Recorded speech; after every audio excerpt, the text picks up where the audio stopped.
Mr. and Mrs. Dursley of number 4 Privet Drive were proud to say that they were perfectly normal, thank you very much.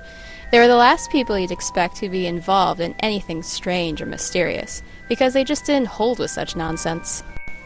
Mr. Dursley was the director of a firm called Grunnings, which made drills. He was a big, beefy man with hardly any neck, although he did have a very large mustache. Mrs. Dursley was thin and blonde and had nearly twice the usual amount of neck, which came in very useful as she spent so much of her time craning over garden fences, spying on the neighbors. When Mr. and Mrs. Dursley woke up on the dull gray Tuesday our story starts, there was nothing about the cloudy sky outside to suggest that strange and mysterious things would soon be happening all over the country. It was on the corner of the street that he noticed the first sign of something peculiar. A cat reading a map. For a second, Mr. Dursley didn't realize what he had seen. Then he jerked his head around to look again. There was a tabby cat standing on the corner of Privet Drive, but there wasn't a map in sight.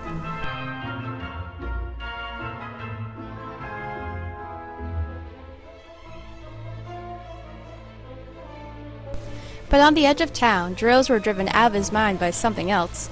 He couldn't help noticing that there seemed to be a lot of strangely dressed people about. People in cloaks. Mr. Dursley couldn't bear people who dressed in funny clothes. The get-ups you saw on young people?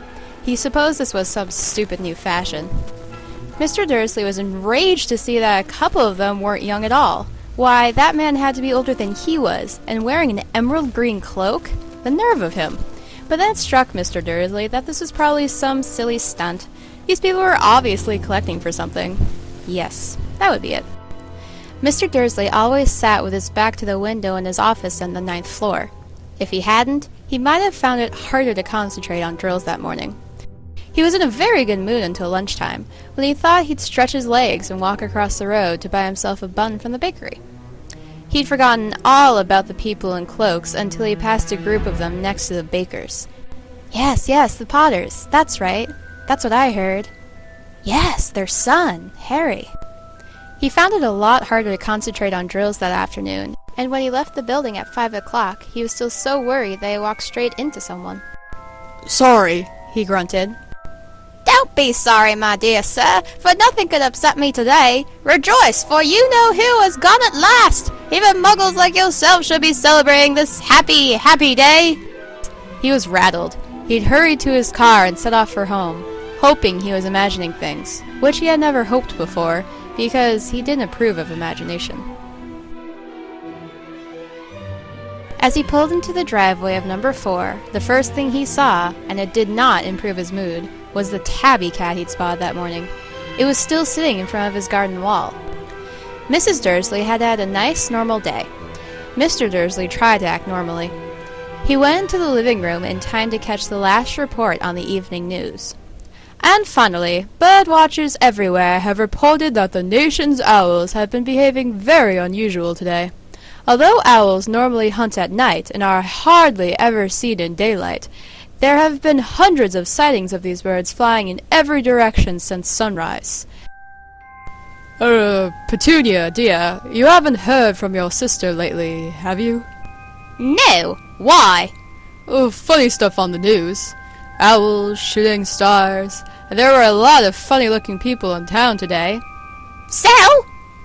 Well, I just thought maybe it was something to do with, you know, her crowd.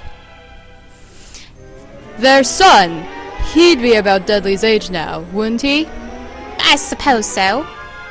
What's his name again? Howard, isn't it? Harry. Nasty common name, if you ask me. Oh, yes. Yes, I quite agree. He didn't say another word on the subject as they went upstairs to bed, and while Mrs. Dursley fell asleep quickly, Mr. Dursley lay awake, turning it all over in his mind. His last comforting thought before he fell asleep was that even if the Potters were involved, there was no reason for them to come near him and Mrs. Dursley. The Potters knew very well what he and Petunia thought about them and their kind. How very wrong he was.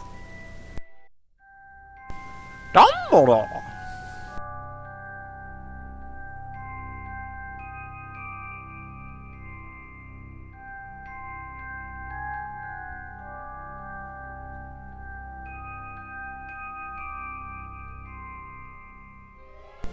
Fancy seeing you here, Professor McGonagall.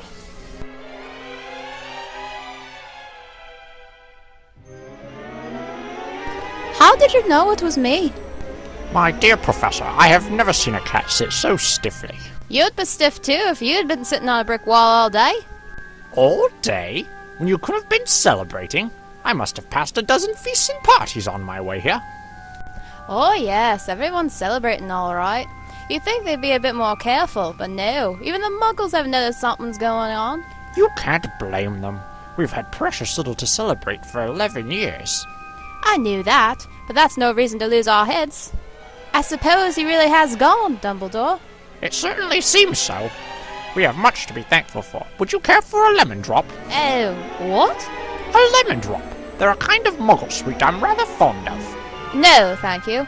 As I say, even if you know who has gone, you know what everyone's saying about why he disappeared. What they're saying is that last night Voldemort turned up in Godric's Hollow.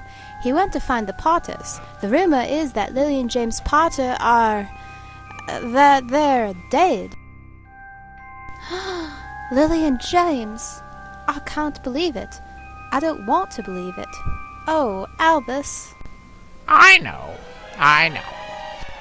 But that's not all. They're saying he tried to kill the Potter's son, Harry, but he couldn't. They're saying that when he couldn't kill Harry Potter, Voldemort's power somehow broke, and that's why he's gone. We can only guess. We may never know. Hagrid's late. I suppose it was he who told you I'd be here? Yes, and I don't suppose you're going to tell me why you're here, of all places.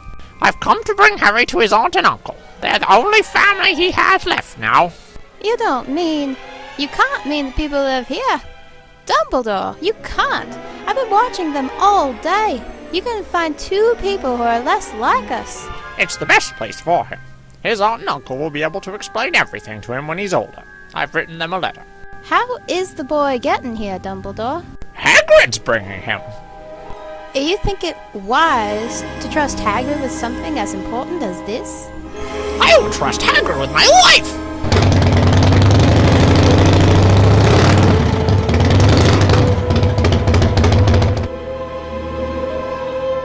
Hagrid, at last. Oh, I got him, sir. No problems, were there? No, sir. House was almost destroyed, but I got him out alright before the muggles started swarming around.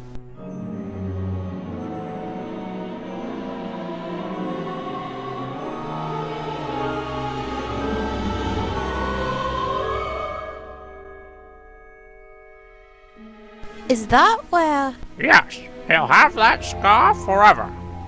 Well, we'd better get this over with.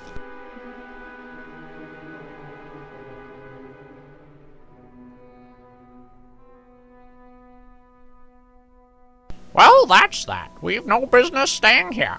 We may as well go join the celebrations. Good night, Professor McGonagall. Professor Dumbledore, sir. I shall see you soon, I expect, Professor McGonagall.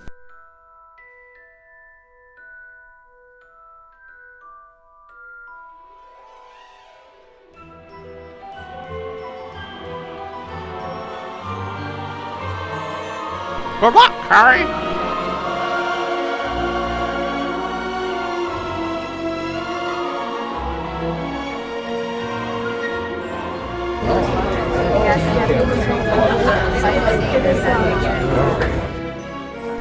To Harry Potter, the boy who lived.